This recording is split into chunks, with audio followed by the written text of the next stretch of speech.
Preferred not to use the microphone. Is that good? Fantastic. At the outset, on behalf of Mizrahi South Africa, the SA Zionist Federation and all South Africa, we'd love to thank all of you for gathering here this evening. Just before I begin, which perhaps reverse order, I just wanted to give some thanks and also a bit of background. One of the tremendously worrying trends that I've seen, and I suppose we've all seen, coming over the past 10, 15 years is a real attempt to hit at the fundamental legitimacy of the State of Israel. In 2001, I was with another Groma in Durban, at the Durban Racism Conference. It was the first time that we had to confront a really concerted, well-constructed effort to really hit at the heart of our beloved state.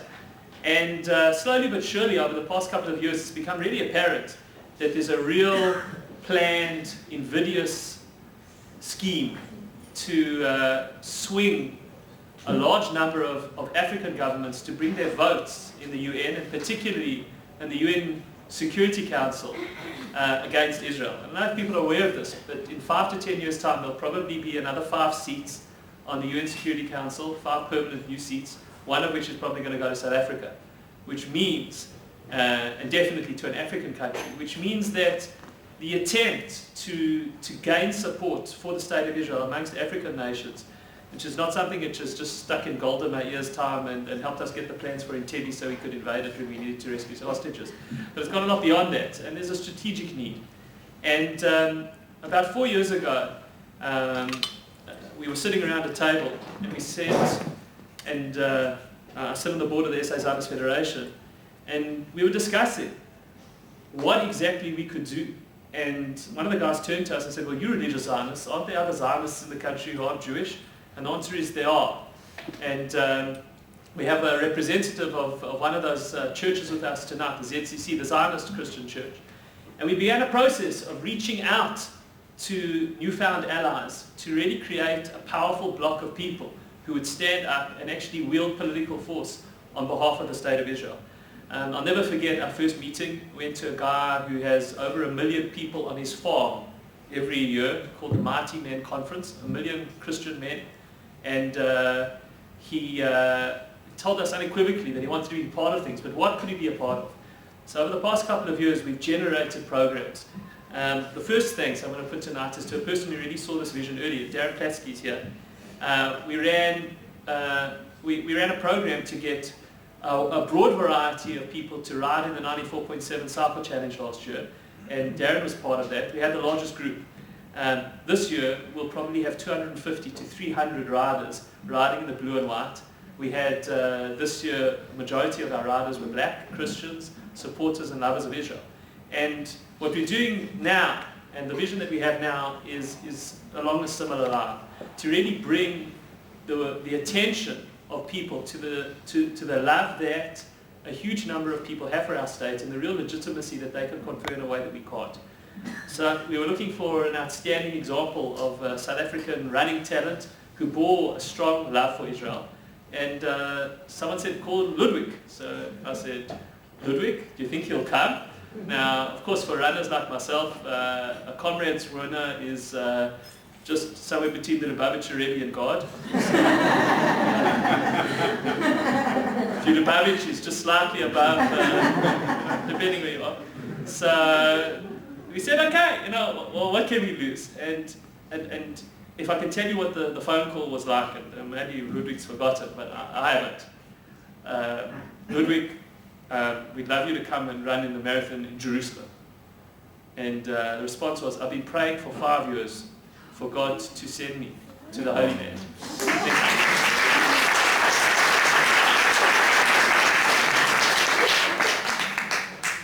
And second person I want to thank is Martha Silva and Stone and the second Mr. Kramer.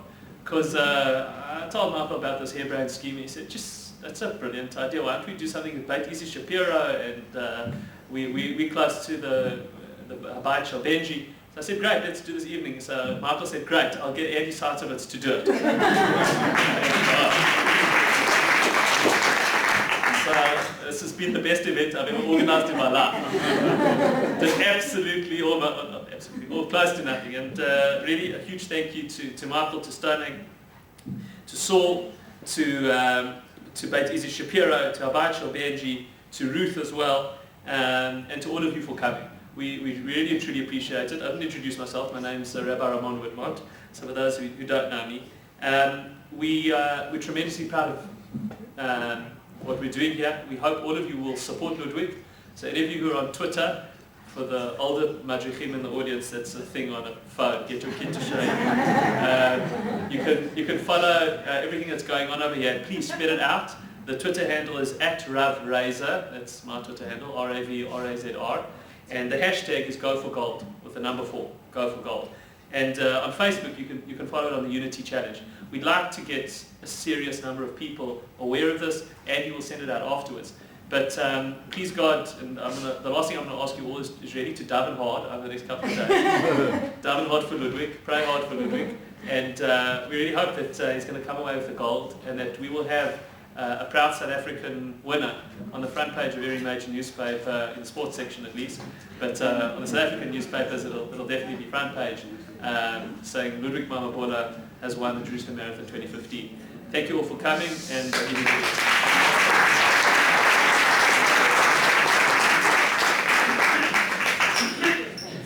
Hi, good evening. It's an honor for me to welcome and introduce Ludwick tonight, not only as a member of the Stonehague Israel team, not only as an ex-South African, and not only as a runner, but also my first Comrades marathon in 2012 was the Comrades that Ludwick won.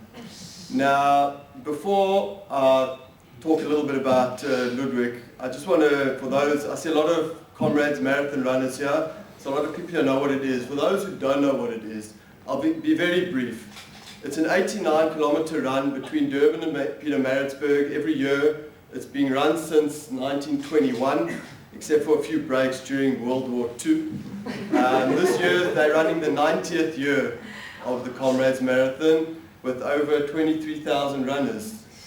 So every year it alternates the direction. So one year they call it a down run, the other year they call it an up run.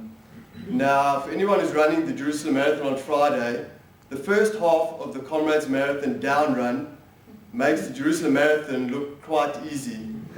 So it's quite a challenge, and one of the things I recall very, Ludwick, you probably wouldn't remember this because I think you were a little bit in front of me. You know, the down run, it was a down run, my first run, and the down run doesn't really start until you reach 60 kilometers. Okay, by which point your legs are finished, so down, up doesn't make a difference. But what happens at 60 kilometers, for us Jews, and Rabbi Whitmont mentioned the Lubavitcher Rebbe, at 60 kilometers, there's a big rabbi waiting for you with a pair of tefillin, and as you come past, you don't have a choice. He grabs you, he straps them on you, and it's the best thing because there's nothing more that you want to do at 60 kilometers but than to pray to God. And there's nothing worse because God was so upfront with me and said, sorry mate, you're on your own. And those last 30 kilometers, well, it was quite an experience.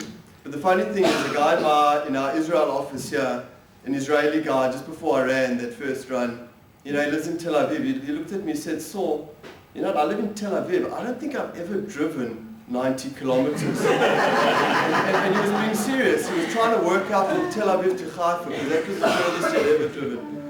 Anyway, now we get on to Ludwick, right? Because Ludwick won that race in 5 hours 31. That's right. Now, if you do the maths, that's 3 minutes and 43 seconds per kilometer. That's like running the width of Karen Hayer Sword Street from Weizmann to Achuza in 3 minutes 43 seconds, 90 times.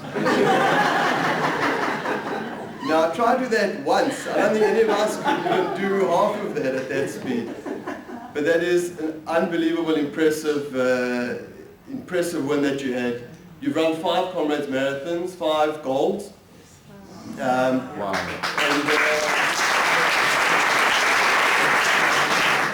And when Ludwick won in 2012, he took back the South African crown. He was the first South African to win in about 7 years, taking it back from the Russians and the Zimbabweans after, so it was a very proud moment for South Africa too. I'm a friend of someone who trains pro athletes in South Africa. He's also one of the sponsors of the teams Ludwick runs for.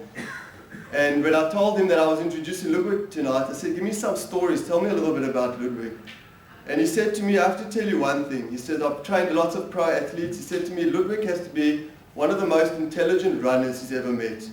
He said to me, he's not only, is he not a full-time athlete, Ludwick works in a bank, he's a banker, he's a family man, he's an ambassador of the sport in South Africa. He also coaches and mentors young athletes in South Africa. And he said to me, he's never, of all the pro athletes he's trained, he's never seen someone who looks at the big picture of a run, who knows how to train from the beginning to end with the goal and the winning in sight. So Ludwick, it's a great honor to have you here tonight, to have you in Israel. It's going to be a great honor running behind you again on Friday.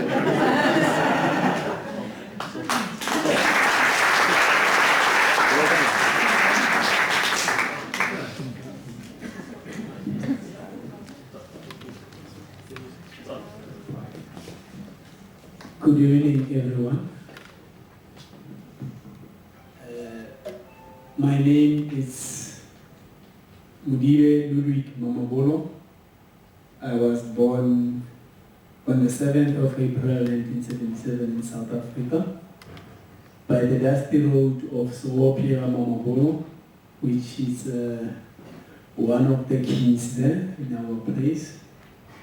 Firstly, I would like to thank the Almighty God and Misraki South Africa, Stonebridge, and all the people who have supported me. And thank you, audience, for coming and listening to me from South Africa to Israel. I'm still on the cloud 9 because even now I'm still pinching myself whether is it possible I'm in Israel or I'm in the other planet.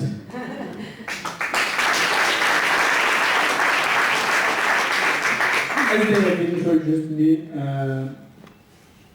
I am a family man. I've got 2 kids, 7 and 2. The older one, I don't think he will be a runner. He's more than dancing and singing. He dances a lot. I can't even match him. But the young one, I see him whenever I'm going out of the house, he's running in front of me. So I think that one you will inherit from me. I am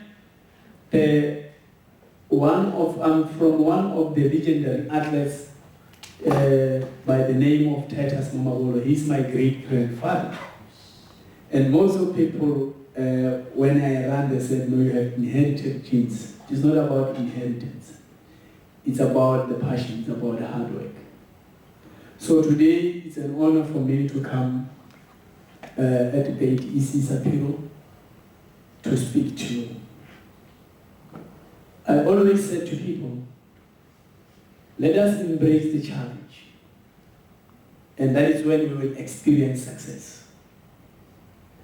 My life has never been an easy road. It was very difficult. I left my homeland of Polokwane to Johannesburg in 1998. By then, I didn't know anybody. My uncle was staying in Joburg, but I didn't know where. My first time I went, and then I went into the hostel.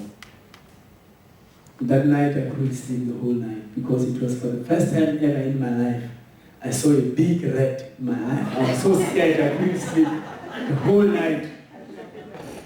I couldn't sleep. Right, how did I start running? I'm working for Nedbank as a service champ. I've been working all my life. I don't believe on philosophy saying I need to be a professional athlete. I've got a BCom degree, and I've got a financial management diploma. I've got Excel. I went to school because my father believed that education is better than any other thing on the planet. And because I was a very good soccer player.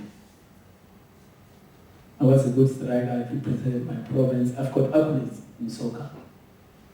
I have achieved more than what I've achieved in running in soccer. Although I was very young, and my journey started running. It was in 1999. I was playing at home. We were playing soccer, and then I got injured. They took me to the hospital.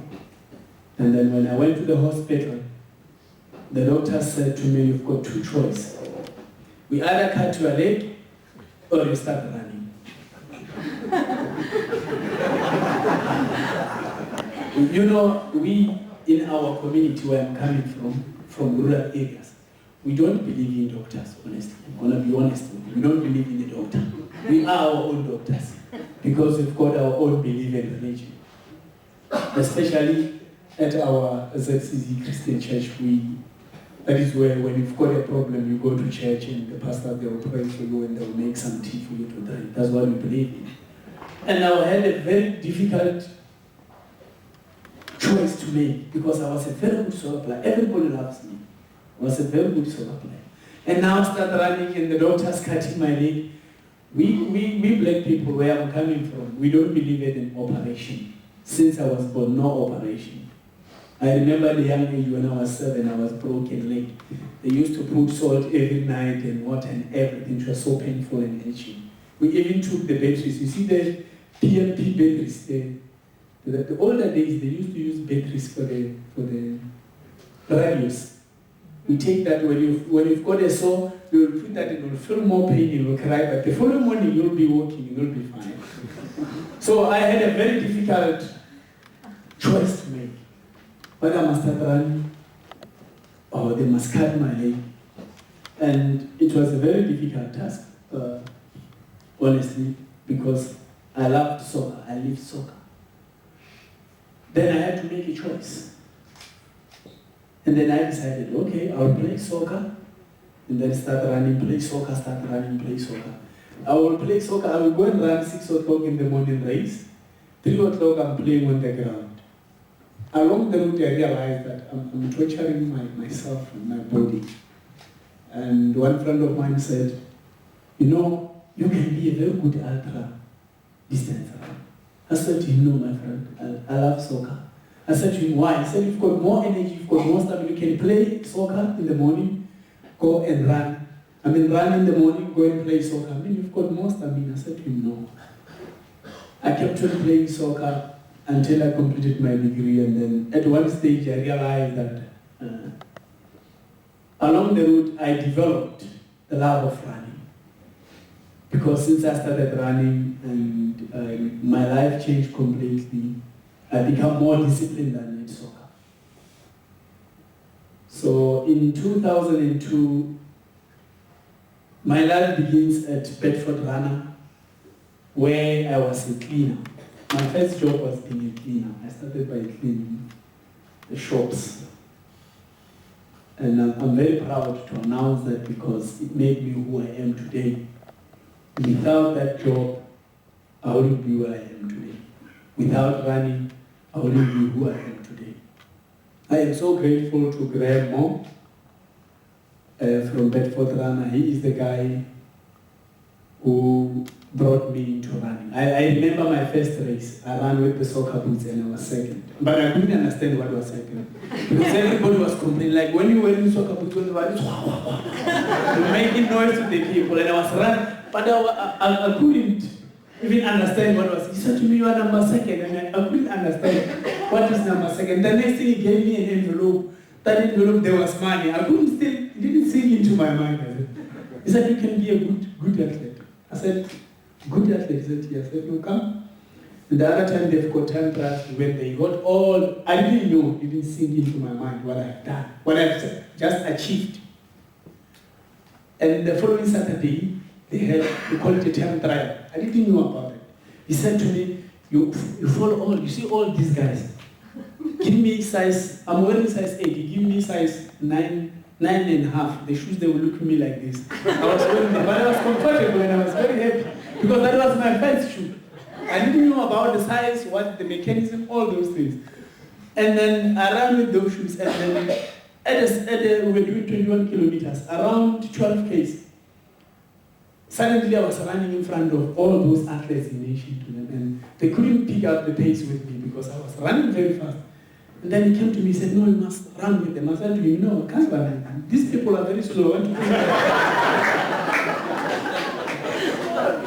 then the next thing I heard them, because we've got different languages in South Africa. I'm Northern Lesotho, they were speaking Zulu. From then I was still new. I didn't understand Zulu. I only knew Northern Lesotho and some other languages. And I could hear them at around 18 Ks, because I didn't know the route. At 18 Ks they were playing. I said, no, this guy is fast, but because he doesn't know. What you're going to do is, the other guy came to me and said, no, man, you mustn't run fast, you must run with me here. And then I was listening. There were only 3 Ks because we are about to finish. And then I could hear these guys, they're planning something. Why now? Suddenly they said I must start running slowly. And then I ran with that guy about 500 meters. And then suddenly those other guys pulled away and I said, no, I'm going there. He said, no, don't go. I said, no, I'm going there. And then I went there and then I won that time trial. And they said, man, you've got the talent, you are a good athlete. Still didn't sink into my mind. Until the other day, I think when was it, 2002, I only ran for a year. And I said to Graham, I want to be the champion. I used to admire Comrades, watching it on TV. And I used to say to him, one day, I will be like Kotov, I will be this Kotov, and all the Russians. I used to admire those guys when they were running. My adrenaline was just pumping when I was watching Comrades. I will watch it, I won't even eat that day.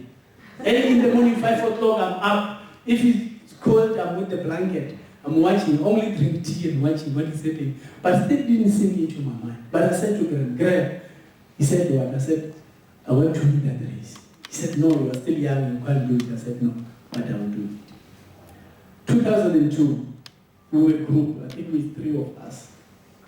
And Graham said to me, Mamabola, I've got 3 athletes. And I knew there were 2 guys who were very faster than me. And I was not fast, I just had the stamina. And then there were 3 of us. We had to make choice. He said, I need only 1 athlete that I will take him to PE. And on that race, the person that I'm taking to PE is playing top 3. But I only need gold. And I said to him, Graham, he said, I said, you trust me? He said, yes. I said to him, I know. You've got 3 fast guys. I'm the 3rd one. You've got this one and that one. I am the 3rd one. But why, my friend, did you take me chance? Take me there. Because you said you're going to be flying. I want to fly. I never fly in my life. Never ever. I was using the train, walking. I used to walk 8 kilometers from school every day. Walking, going home, coming back. That's how I grew up. And I was telling them in Joburg, when I grow up in our culture, where I'm coming from, you eat only twice a day. You will eat pap in the morning, early in the morning, 6 o'clock, and then you eat again at night when you sleep. There is no lunch, there is no what. These things confuses me when I came to Joburg. People said, there's a breakfast, there's tea, there's what. Maybe I might have tea once in a year in my life, honestly, when I grew up at home. We never used to eat meat.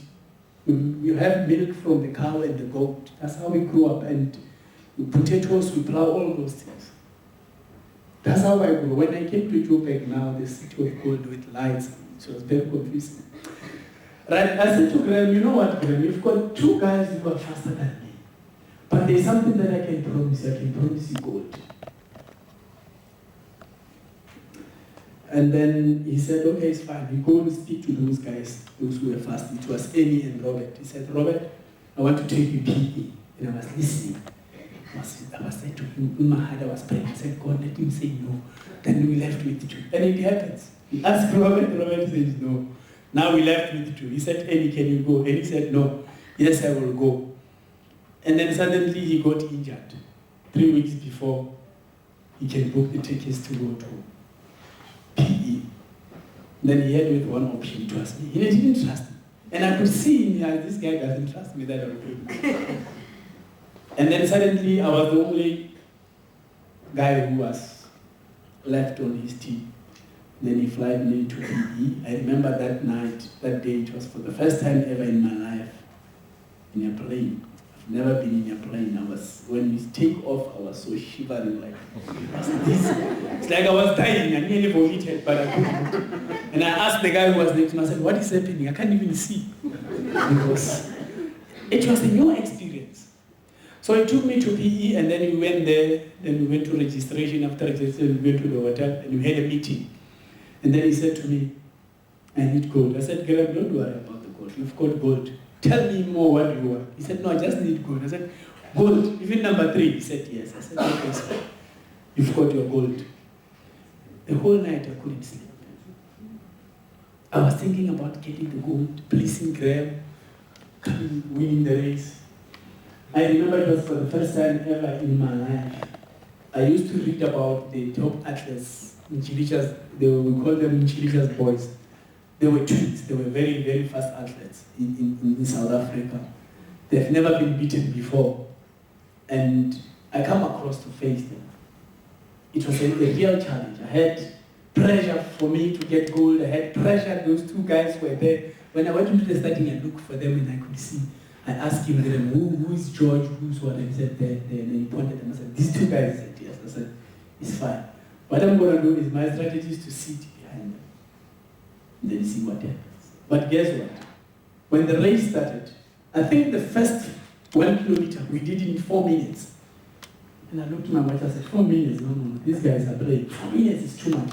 Because we are joking, we are not running.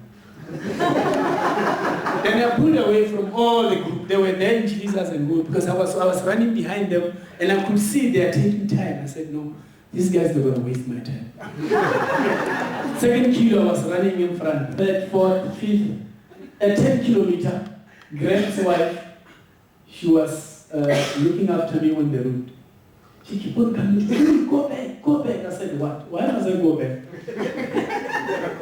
The whole race, she had my drinks. I couldn't even take the drinks because I was fighting with them. I was leading the race, but she told me to wait for those guys. I said, no.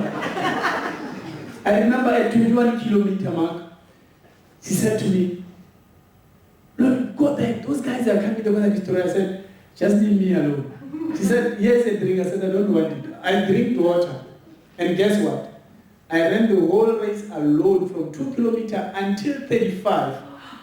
When I was at 35, she wasn't there. She went to tell Graham that your guy doesn't listen, he's running there. You know, I remember that day like each and every single of that moment because we were disagreeing and I was running, we were talking. She was in a car and I was running. I said, no, I don't even want your drinks. You drink them, I'm running the race. I was just drinking water. It was an amazing experience of my life. And at 35 kilometers, now 35 kilometers, I think I was tired because now I needed her. When I looked around, she was not there. The other guy came with a BMW, the black one. Then just came in, opened the door. He said, no, don't worry. You will win the race. I will win the race, yes. How many kilometers left? He said 7. I said, and then in the back, the guy said, no, the guys are not there.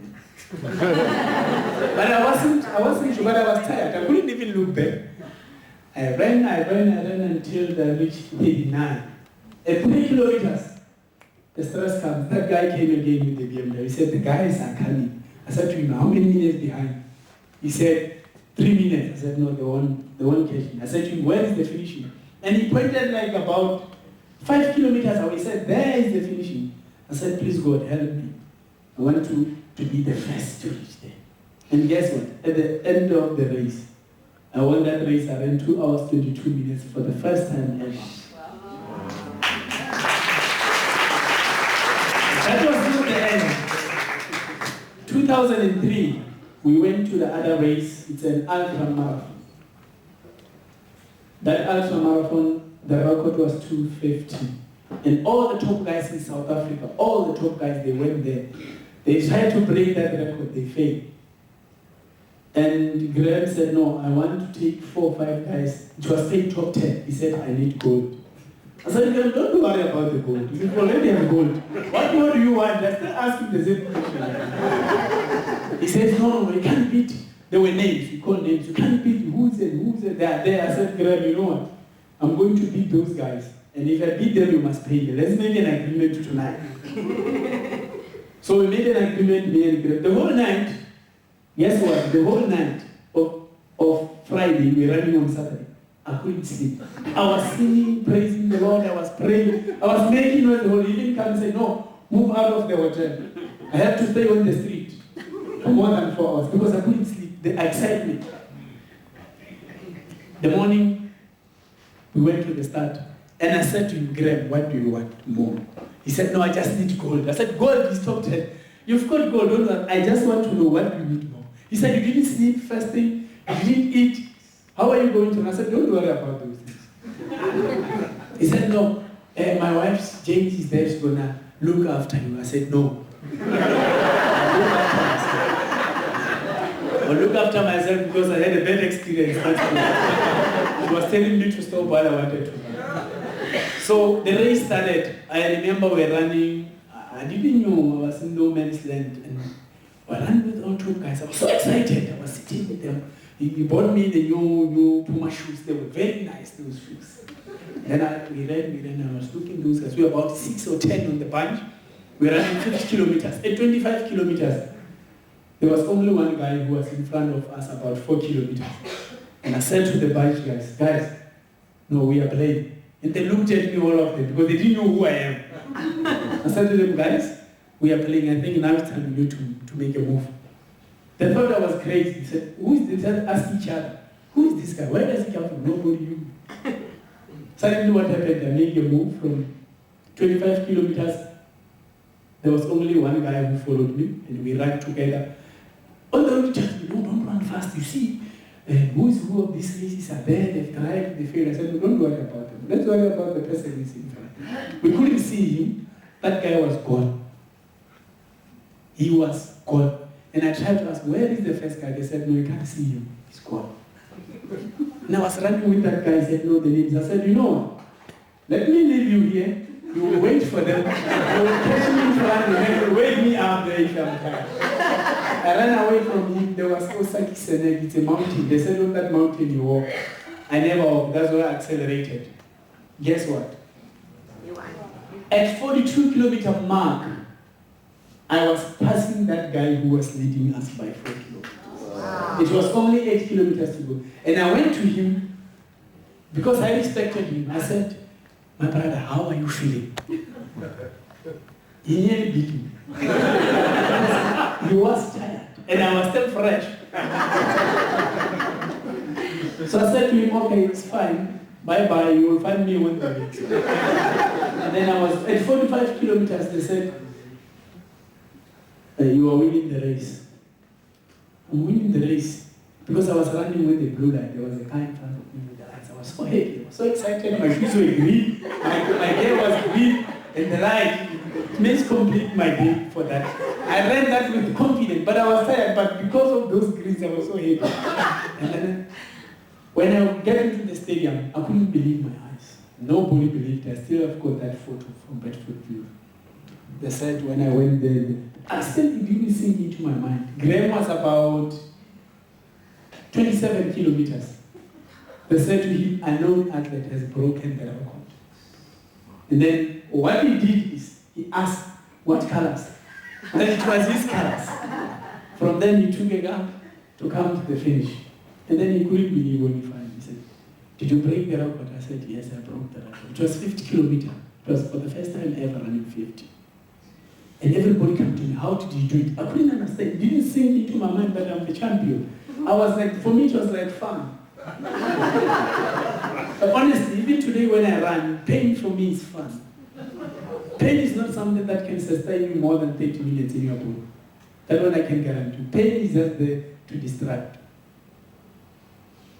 That's how I feel when I run. It satisfies my soul. Running for me is not a game. Running for me is a lifestyle. You can even ask my bosses, at work at my lunch time, I'm writing programs. They need to take one. I'm very strategic when it comes to running. So I'm always writing program, and I'll do it alone first. I'll test it alone myself and see if it works. Right now I'm coming into the big race. I ran from 2003, I broke all the records in Johannesburg marathons. I still have 221 records, the high altitudes. I broke every record that year. From 2003, I broke every year, I broke record, every year. Marathon was easy. I was not good at short distances. I love marathons and ultras. Because that's where I satisfy my soul. The more I feel pain, the more I feel happy.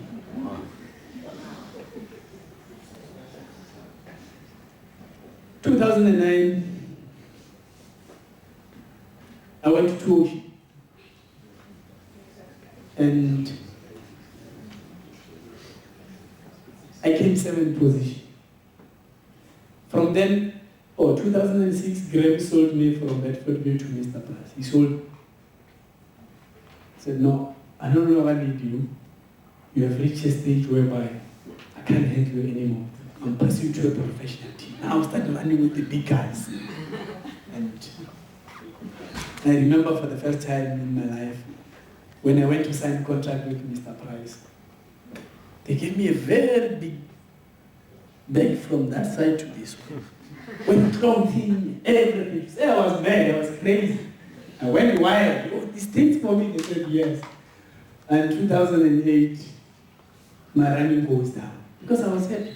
Running for professional team, getting clothes for free, getting shoes for free. Everything was free. So I was in a free world. And what I did is, I lost in touch with my inner self. Because of what I've received. 2008, I lost it. It was gone. My running was going down the drain. Couldn't perform. 2009, I came back. I said to Mr. Price, give me the last chance. Because 2007, they entered for me Comrade. I said, a big no. 2008, they entered me Comrade. I said, a big no. 2009, they entered Comrade. I said, a big no. 2010, they didn't enter. They didn't enter me. 2009, I was 7th at 2 auctions. They entered me Comrade. I said, no, big no. 2010,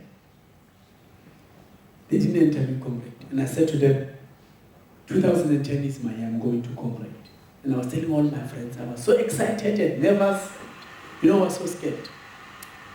And 2010, they didn't enter that race for me.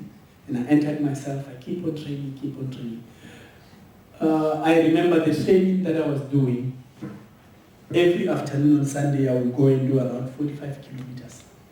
And when I come back, I will sit on my couch, not on top of the couch. I will sit down flat and then watch TV. Put my pap here and I eat with meat. I will sleep from 2 o'clock until the next morning, 2 o'clock, I'll wake up. Just sitting there watching TV. That TV watches me back now. I couldn't watch it. The training that I was doing was very, very, very hard. Now comes the race 2010. I won't forget. I've run Comrade, 5 Comrades and 5 goals. Wow. My first was 2010. That was my first Comrade. And guess what with my first Comrade? I went there again. You know, people, sometimes I always say to people, have self-belief, believe in yourself. Whatever, no matter what other people are saying, it's not what you've got. Because I believe that God has invented talent. God has invented mind, a strong mind. God has invented a winning spirit in each and every individual. Sometimes you tell a friend, you know what, I want to win Comrade. You say, no, you are mad, you can't do it. They are Mamabola. He will give you names to scare you. But what I've observed is, you must understand that you are the only person who said a dream. You need to live your dream. 2010, when I went to Comrade, I should have won it the first attempt. What happened is, I was asking the experienced guys. I remember even on the route when I go to the halfway, I passed this 2 hours, 45 minutes, and I said to the guys that I was running, because they were big names, and I asked them, can I start to attack? They said, no, it's too early. Just wait. I said, no, no. And then, what about the other guys? No, they are 15 minutes. They were about 25 minutes ahead of us. And we were 25 minutes behind. And I asked those guys, can I go? They said, no, it's still early, just sit here. I said to them, no, I'm no longer sitting. Those guys are 25 minutes is too much. Rather let me go there, and then when you find me, you pick me up. Let me go, and then you find me. They thought I was playing, and then I made my move. I'll move away from them. I didn't know where I was. I was running at the end. When I came to this pole, they said position 6. But when I was my first comrade, honestly, I never went there for a medal. I went there to finish the race. But because of enthusiasm, because of the hard work that I put through, I ended up becoming second behind Stephen Muzingi. I remember, can't even forget, I still remember that race correctly. It was around 75 kilometers. I even pinched myself like this. Because my manager was sitting on the roof. He said, Ludwick. I said, yes. He said to me, forget about the first guy. I said, who's the first guy? He said, no, it's Stephen Muzingi from Zimbabwe. Forget about him, we won't quote him. I said, why? He said, you know what? I said, I don't know. I was running, I was talking to him, and I was going down. He was talking to me like a kid. He was there, 50 meters, and I was still coming, but I was communicating with him. He said to me, number 2 and number 3, they are 45 seconds. You are 45 seconds behind. I said, what?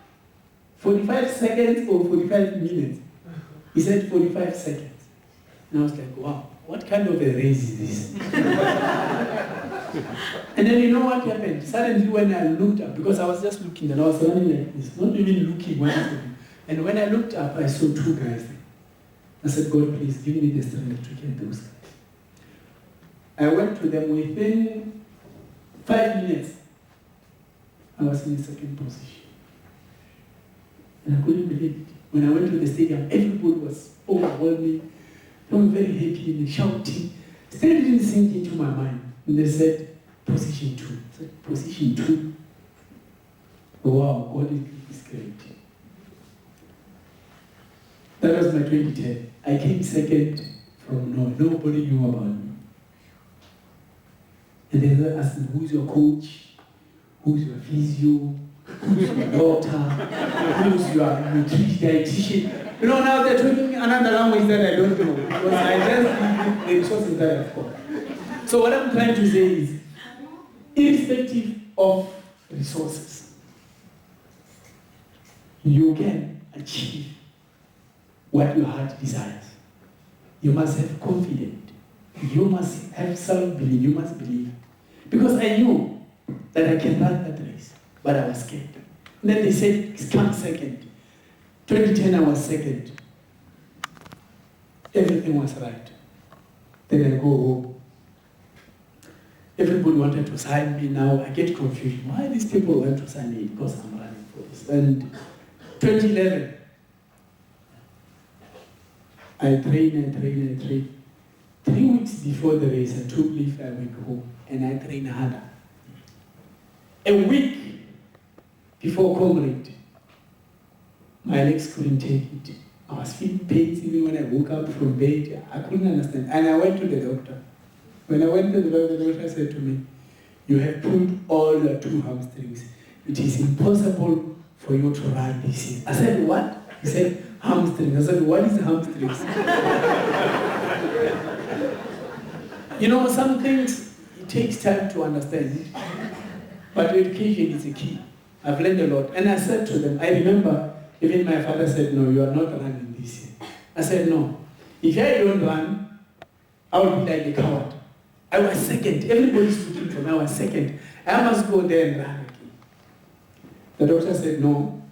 If you go there, come back and see me after 2 days. Then you'll be admitted in the hospital.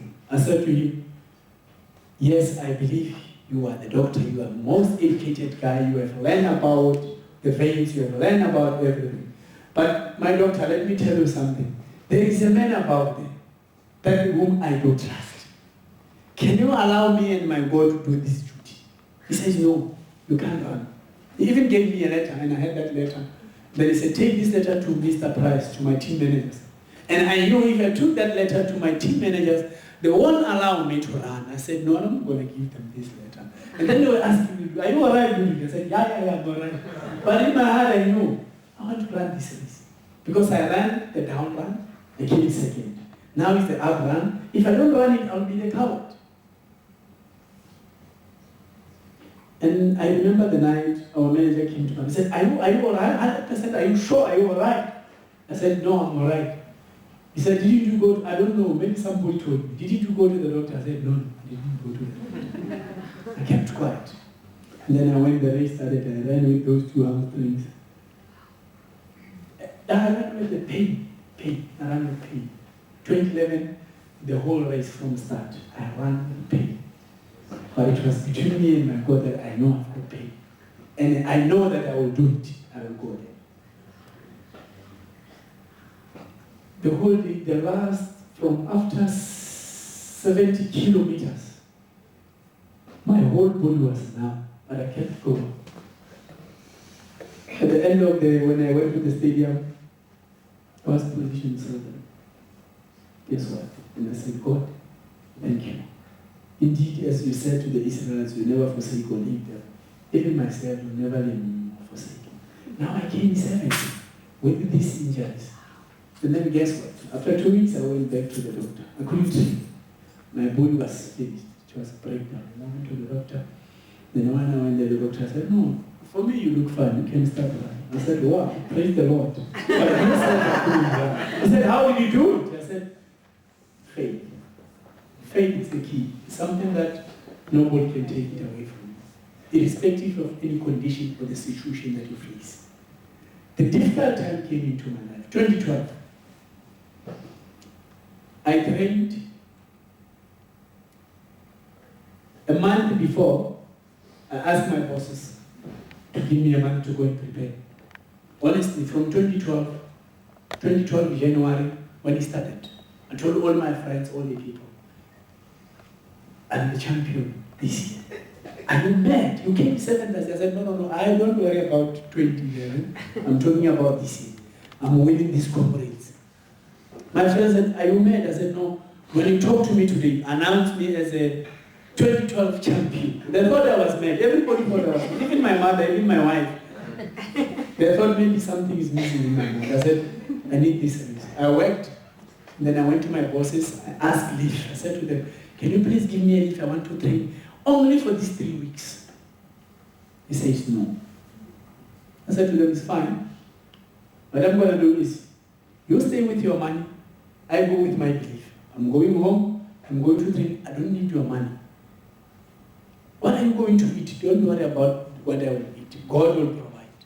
And indeed, 2012, I took 3 months unpaid leave. I went home. And I was training on the mountains. My father was even complaining. He said, no, this is not right. You're so skinny. But in my mind, I was the winner for 2012. And indeed, 2012 came. I won the race. Why? I believed. I had faith. And God gave me the strength. In life, if you believe in yourself, if you believe in God, if you put faith in God, whatever you ask from Him, God will give you. God will never curse you. No, exactly. 2012, I won the race. When I won the race 2012, I was so excited. I was very happy. Everybody was happy. When I went home, everybody was happy. Even myself was saying, now I am the champion. Silently. You know what? The devil is the devil, and God is God. That is where I know there's an evil spirit and there is a Holy Spirit. And I believe that it is there. After my win of 2012, there was a guy who phoned me from Durban. I still remember it was the 22nd of June 2012, 8:15. Still remember that date at the time. And that guy phones me. And then he said to me, Ludwick, have you got the manager? I says, no. Have you got the coach? I says, no. Have you got nutrition? No. Have you got physio? No. Have you got doctor? No. Why ask me suddenly all these questions? No, he said to me, I just wanted to know how do you do it. That was the end of the story. On the 19th of July, I went to the shop. No, I didn't go to the shop. I received a message from a friend of mine. She said, "Doctor, I was at work in Midrand." I still remember that day. I was at work. Sometimes I used to park my car from where I was working to home. It's 22 km. I would park my every Wednesday. It was a norm. Every Wednesday I was running from home to work. But there, after work, running back home. It's about 44 kilometers a day. I remember the other guy met me and he said to me, my friend, I said, what? He said, "Are you mad?" I said, "Why?" He said, "Every Wednesday I meet you." He was riding a bicycle every morning. "Why are you running? Are you mad? Don't you have money for the taxi?" I said, "No, I've got money for taxi. But this is my life. This is my lifestyle. This is what I chose to do."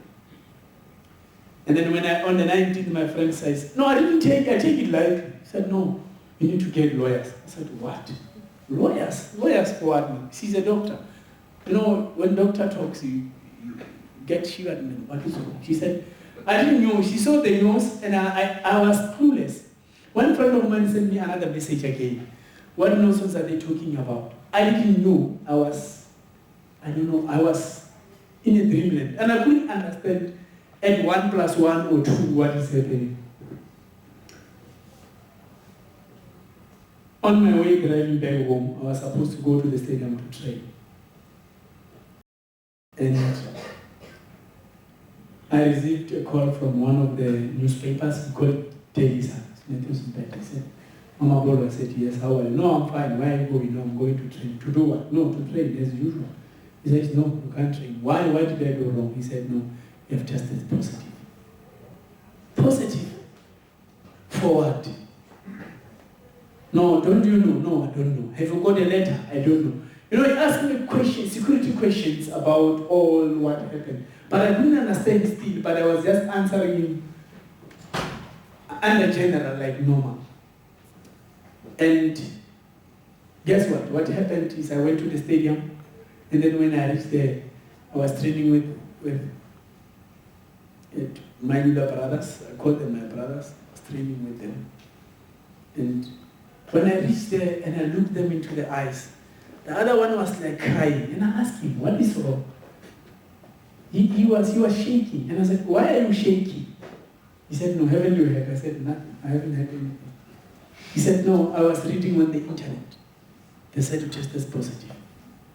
Is it real?" And you know what happened? During the same night, I went back home. I thought maybe he was joking. Because I don't know why am I believing myself. I've never done anything wrong. I have sacrificed for that race. I didn't leave my job, going to train. What saddened my heart is my team couldn't support. They were supporting the second guy because he was from the Lebanon. They wanted him to take the prize. That is all about the hardship of life. That is why let us embrace. That was the challenge that I went through. I have to prove myself. I have to prove saints that I am innocent. And it was a very difficult moment of my life. I was watching the news in my house with one of my athletes. I saw there the picture, they said, "No, test is positive." I was looking like this. And that guy looked at me and he cried. He said, "Why are you quiet?" I said, "No, I am surprised with what I'm seeing there." You know, at that moment, that is when I realized that God is alive. And God is with us. And God will never forsake anybody. That 2012, I went through tribulation. I went through hard times, hardships. But I am so grateful that God made it possible. He's God of possibilities. If God has promised you, there is no one that can take that is what belongs to you. God is God, He will never change. We people will change. But God, He will remain the master. Even in the book of Exodus, He never employed any engineer to say, "Come and survey this land." He said, "Let there be land," there was land. "Let be trees," there was trees. "Let be birds," there was birds. He commanded, He's a commander. Our God is commander. 2012, I have seen, I was so brave. Every morning, I knew I would receive the calls, and people were so crying. And I said, what? I didn't kill anybody. If there's such as positive, it means I have to come in. And the worst part is, in my life, I've never been in a chemist. In my life, not ever. Since I started running, I don't go to the doctor. Since from 2002, I go to the doctor when I've got pain in my knee, nothing.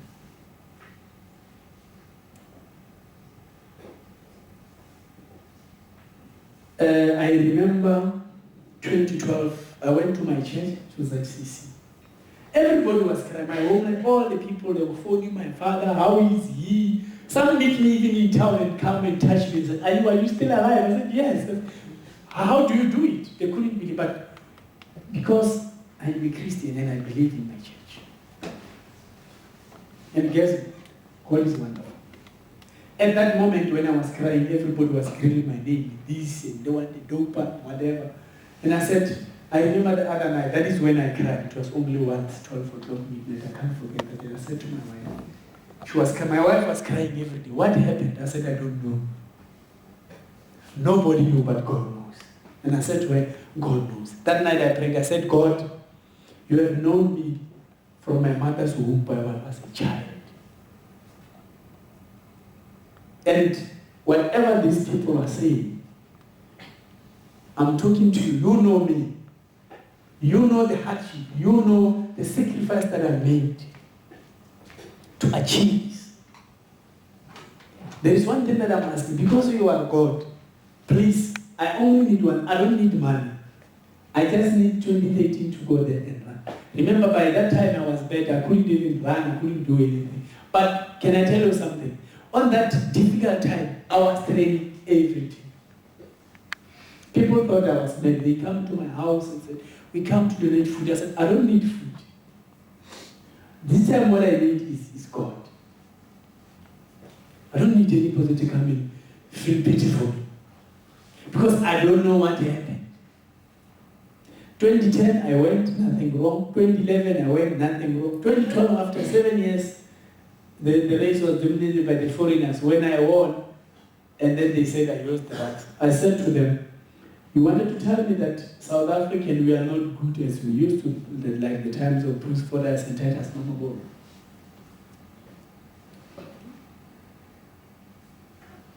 That was a very difficult moment of my life. But I had faith. And that faith made me prosper. Because I remember the other time I went to our church, there was a very little untidy girl. You can't even, I remember that time I was going to another school to do motivational talk. I was with my father, he was driving. And that girl asked my father permission to speak to me. The way she was dressed, she was not like, my father said, no, you can't talk to me. I said to my father, no, you need to speak to this person. And guess what? That girl, by that time, I was in tears, I was crying. Oh God, what happened? But I said to him, because you are God, I will never doubt you. And what happened the other time I was reading the scripture, I get the scripture in the Bible where it says, we as Christians, we have to understand that there are two evil forces. The other ones come to support and to destroy. So there are forces. There's a Holy Spirit and there's an evil spirit. So they are fighting over the dominions because the evil spirit is with us in the world. It is not above. That girl said to me, God has sent me to tell you that the coming years you had dreamed and you wanted to go to Jerusalem. One day you will go to Jerusalem. Wow, what amazing. And everybody, I was crying in tears and I said, how can God promise me? How am I? The first question is, I never even went to hearing. But this child is telling me that I will go to overseas. But my question was, God, how would I go there? I don't even go to hearing. How will I pass this burden that is over my shoulder, my head, and my feet. It's everywhere. I'm in prison. How will I go there? But I dreamed it. I wanted to go. I didn't know honestly. I had a dream that one day I will be in Jerusalem. Myself, I had a dream. And that girl came and told me in 2012 when life was very difficult for me. I said, God is God. Then I went into our church. There are prophets there. Then I went into the church. Other prophet took me. And then I knelt down. He said, God said, I must tell you. Not long. You will go to Jerusalem. Are you, I said to him, are you all right in your head? He says, yes. Didn't you smoke anything? No. Didn't you drink maybe alcohol? With bed. Everywhere you go, you speak. But there's one thing that I love about God. He gave me the strength. I never gave up. Every day I used to go and buy a newspaper. I wanted to see myself. I wanted to read what they say about me. Every morning I went. There was the other time where I found a journalist myself. I said, why didn't you write about me today? The way I was made. Because why? God has invented the spirit. God has invented faith. God has invented me strength. That you know what? I will go through this. And then I went through all the process of the hearing. Through God's mercy, while I was praying, I knew myself, I knew how I am going to win the case. I was sleeping, God showed me the way. This is the proof. That guy who phones me, they wanted to find out if is there any ground or is there anyone, whether I've got a lawyer or whether I've got someone who can stand for me. Because I had no coach, I had nothing. So to them, I deserve nothing because I am nobody. But I have won for the country. I have won for South Africa. The big man. But they want to take. But I said to God, it took me 11 months to clear my name. 11 months. And I was training every day. I remember the other time my mother asked me, my son, aren't you really mad? Can't we go maybe see a doctor? I said, no. I said, why? He said, no. You can't run when they have dented to your name. You should have rested. And I said, no. The God that I'm praying, I have faith in. I said to my mother, even all these people think they can judge me, but God knows me before you brought me into this world. And then God that has protected me from my unborn days until today, He will make a way for me. 2013, I prayed very hard and I said, Lord, please, I don't want money anymore. These people, they make me suffer. I don't want money anymore. The contract were cut and everything. I had no income. But then, guess what? I was leading.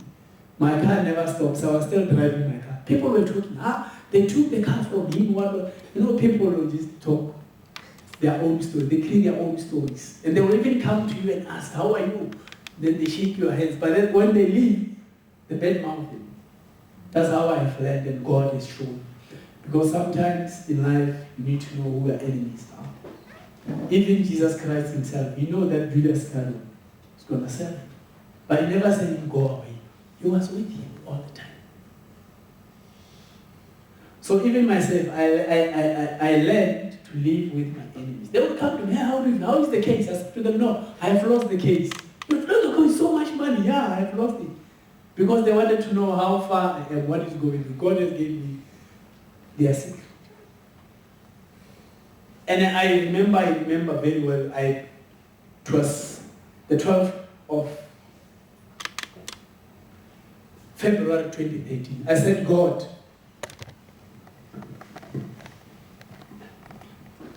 I have run the race. Now is the time I give up. I have believed in you. But nothing comes. I've given up, and I look upon you as God to provide. You didn't provide me. They never created me. I am not running. I don't know what is happening in my life. And on the 13th, I received a call from my attorney. They said, now you are allowed to run. After 11 months, I went to Sulpasberg and I ran the marathon. I ran the 21 kilometer and I won it. And I went to Comrades. I remember even the journalists, they were asking me very difficult questions to such an extent they want to leave. And everybody, the whole nation, they were tweeting and WhatsApping, and I didn't know that. I was just quiet, and they didn't know that I'm coming to run 2013. 2013, I came forward, and the whole world went mad. South Africans, everybody. They went mad to such an extent that how 11 months I haven't been preparing for them. I was under stress. But I said to them, it is all mighty God's power and strength. And God wanted to show the world that He is alive. God wanted to show South Africa that He is God. God wanted to show the whole continent that He is God. He is the provider. He will leave us. So I'm the proof of that. I've lived that. In 2014 as well, I went there and I came second last year, down run 5 hours 33. And now their leagues are saying nothing anymore. But I'm very grateful to be on this holy land and for Beatty Isis Apiro,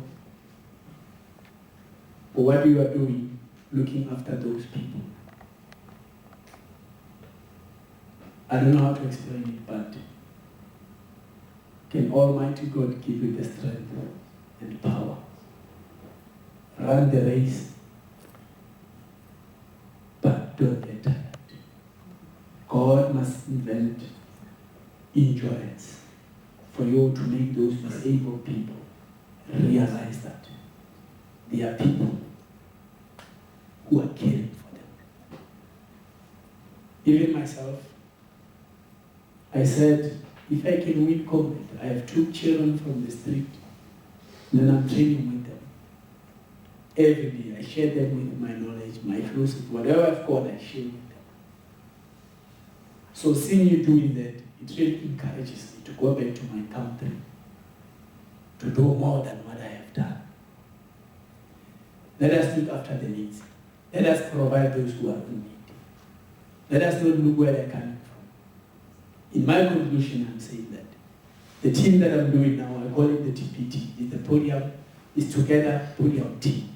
I said, if I can win Comrades, you can win it, but you need the right tool. So I'm guiding them, and I'm very grateful God has given me the strength. My team is growing as well. They are winning races almost every weekend, and I'm happy about that. And for BT, Issa Sapiro, may the Almighty God give you the strength. And even Miss Rag South Africa, thank you very much for brought me here. And I believe in myself. Next week, Friday, very excited to run Jerusalem Marathon. I've heard a lot of you, it's hard or whatever. But there's never been a hard year that I've experienced in 2012 in my life. And I don't think I'll be shaken again. I'm standing still. And this year, 2015 is mine. I'm speaking here.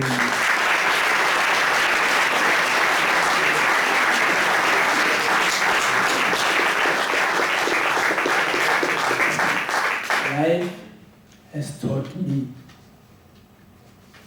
that if you accept the challenge, you will be rewarded.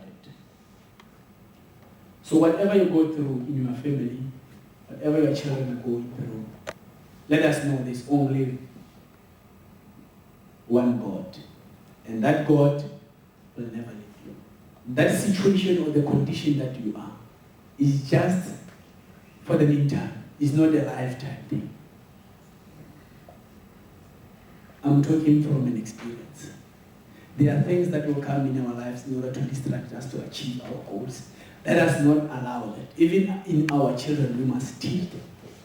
They must know that each and every storm, there is success. I thank you very much.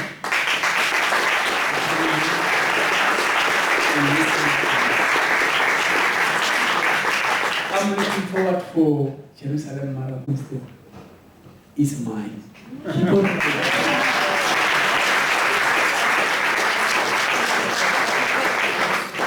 If anyone wants to ask Ludwick any questions, ask any now's the question, time. don't be afraid of something. It's not a joke. I was ill the whole after I've seen the doctor says I was right. I went to training 2011. When I was going to 2011, he comes back and I said, I'm not going to the doctor again. I'm waiting for you, God. I was healed on 2011. God sent another prophet from Free State to my homeland in Limpopo. And it's just a simple thing. She just took, there is a Vaseline that we use at our church. She mixed it with salt. And she rubbed me, she said to me, know that you are healed, you can go and run the following day. Since from then it was gone. I didn't get that. We'll send you some Vaseline and salt. Vaseline and salt, that's what you do. I went to physiotherapists, they put needles here. I was still in pain. Yes? What is your advice for common people who are going to run the Comrades? Comrades. Yes. For those who are going Comrades, you need to do a lot of endurance. This is the upper run and do a lot of endurance. Make sure that your body is not dehydrated. Do your training session. Be yourself. Don't try to be Mamabola. Don't try to be someone. Have your own goals according to your abilities that God has given you. It's just training and focus. That's what I can say. Answer. Thank you. Do you have a rest day during the week when you train 7 days a week? I'm training Monday until Sunday. The only time when I rest is when I'm doing only one session, which is on Saturday and Sunday. The rest is twice. Monday I woke up at 4:30, go and train, bath, work, after work, grounds training again. How many hours is that? In the morning I'm doing 16 kilometers, which is around, I covered it 1 hour, 59 minutes sometimes. No, it's not a joke.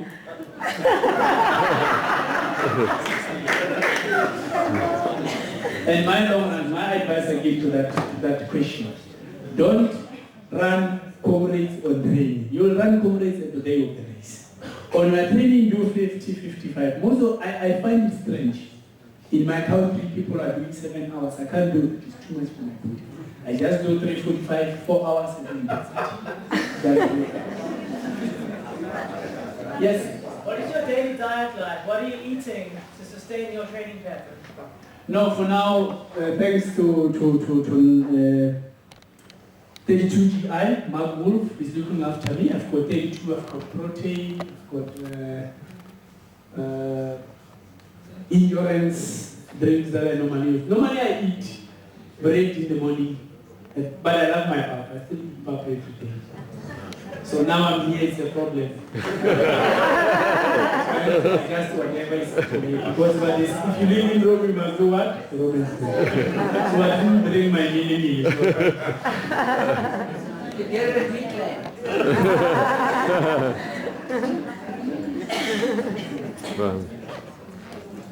Yes? How do your family cope with your training and your addiction? Yeah, it was very difficult for the first time in my wife. When I met her, I told her, I love you. I love you, and I like you, and I want you to be my wife. But there is a burden that you must know. I've been wished to be a runner, to be able to handle it. He says yes. First couple of months we were fighting here. The other time I remember she was going, I was doing 32 kilometers. She was with me. You see when you reach the robot. So say stop. I said, you know what? Tell her to go back home. Then she went back and I went training. When I came back, I said, Ma, you know what? I love you so much, but there's one thing in my life. If you say stop running, then my heart will stop beating. Then I'm dead. Now she understands. She even support me. Sometimes when I'm late, she'll say, hey, are you going training today?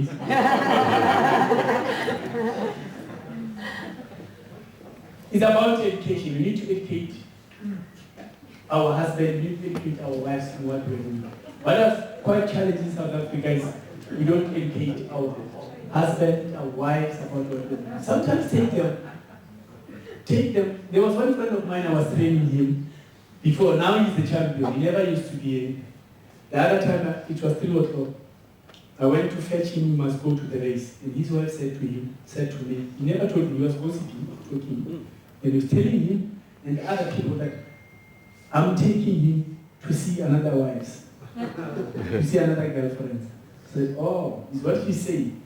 The other time I went there, never told me. We were going to the race. I said, don't tell them. In the morning I was there, I said, come into the garden. I said, no, I'm not going there, I didn't bath. I said, come in the car. She went into the car and then went to the race. I said, you stay here and wait for us. You know what? Guess what? When we came back, all of us, the athletes were going and she was there. And then she experienced, and she said to me, she apologized. She said to me, I am sorry. I gossip that you treat my boyfriend to girlfriend. I am very sorry. I didn't know running was like this. I said, I am so happy. You come here and observe. People must understand what you're doing.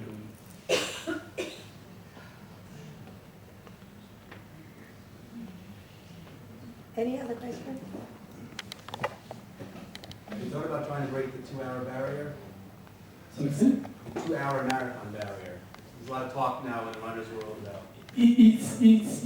My fellow Africans won't be able, I think 201 is coming on the way, but I won't be able to do it. With the Comrades that I'm running, it's going to be very difficult. Because the transition from a marathon to an ultra distance, it's a variation transition, it's very difficult. But 201 is coming from our African brothers. I'm 100% sure 201 is coming, not 2 hours. But for me, I'm a Comrade runner. What am I doing now is to plan to break the records. That's for Comrades. Yeah, you mentioned that you run with pain, and you use pain, you ignore it, it doesn't stay with you kind of thing. I mean, you don't listen to your body at all? I listen to my mind. My mind is the key to my body. Because the body will always say, I am tired, but the mind says I can do it. The mind is the key. I always listen to my mind, not the body. Because sometimes there were times when I would do 10 trial on Saturday, running alone doing about 155, 32 kilometers. The following morning I was going to 45 kilometers. Easy job, easy run. 4 minutes to 4 kilometers is very difficult. You see, my body will say, no, I don't want to go there, but my mind says, I am going there. So the mind is the key. Yeah. Can I ask, what about representing South Africa in the Olympic Games? Is that on the agenda? Not for myself. I'm training I've got a very strong young boys. They are coming. At my age, 37, I think I've reached my maturity about the marathons. I must just focus on ultras. I'm training very young guys. The other one, he was the silver medalist. He's going to World Champs. With those young guys, they will do, but for me, no. I'll run ultra marathons like 50 championships and 100 kilometers. That's what I'm planning to do.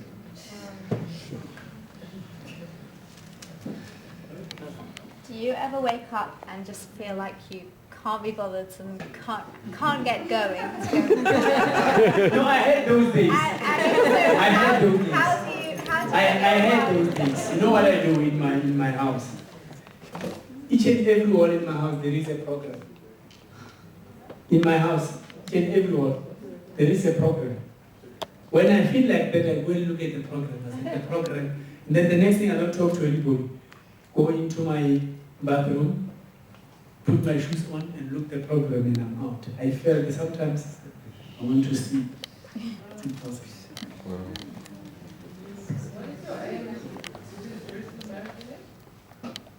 For me to come to Jerusalem, I came here to see the Holy Land, and running the marathon will be bonus for me, and I'm looking forward to do my best. If I will run 2:16, probably I'll be happy. But God knows, I need 2:50. I need 2:15. The record I think is 2 hours, 16 minutes, 8 seconds.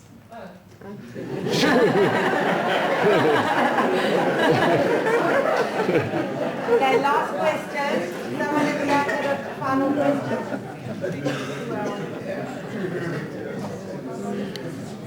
saw the hand. Any question? Last question in the back. Do you still play soccer? Sorry? Do you still play soccer? No, I have left soccer 12 years ago. No, I'm no longer playing soccer anymore. I lost that love. I have inherited the madness in that family.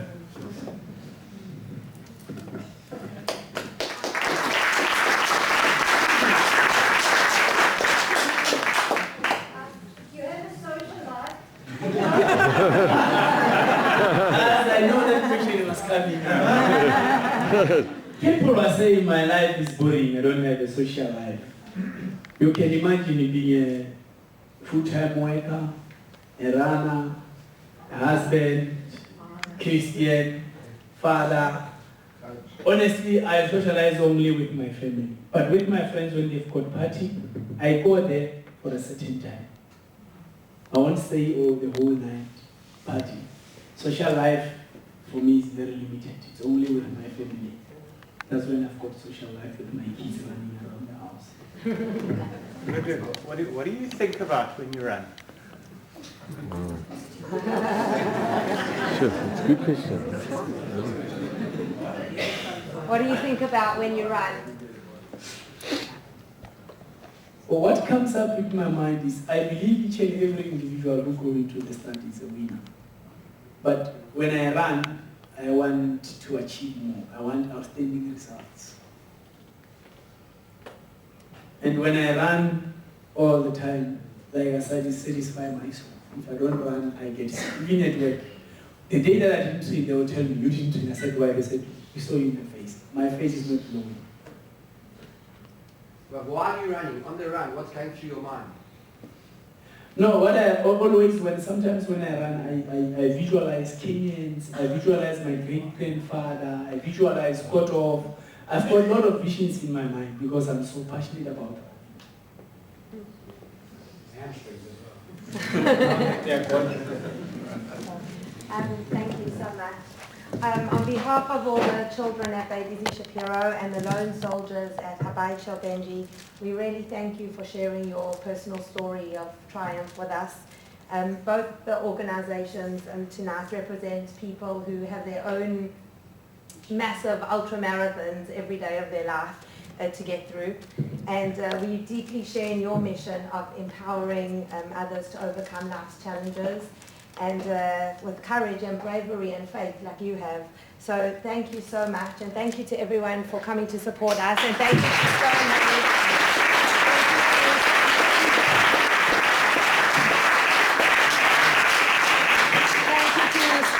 Our sponsors, and we've just got the certificate for Ludwick that says, presented with our deepest gratitude to Ludwick Mamabola. Your courage and achievements are an inspiration. Wishing you continued success. Your friends in Israel at Beit Izzy Shapiro and Abai Benji.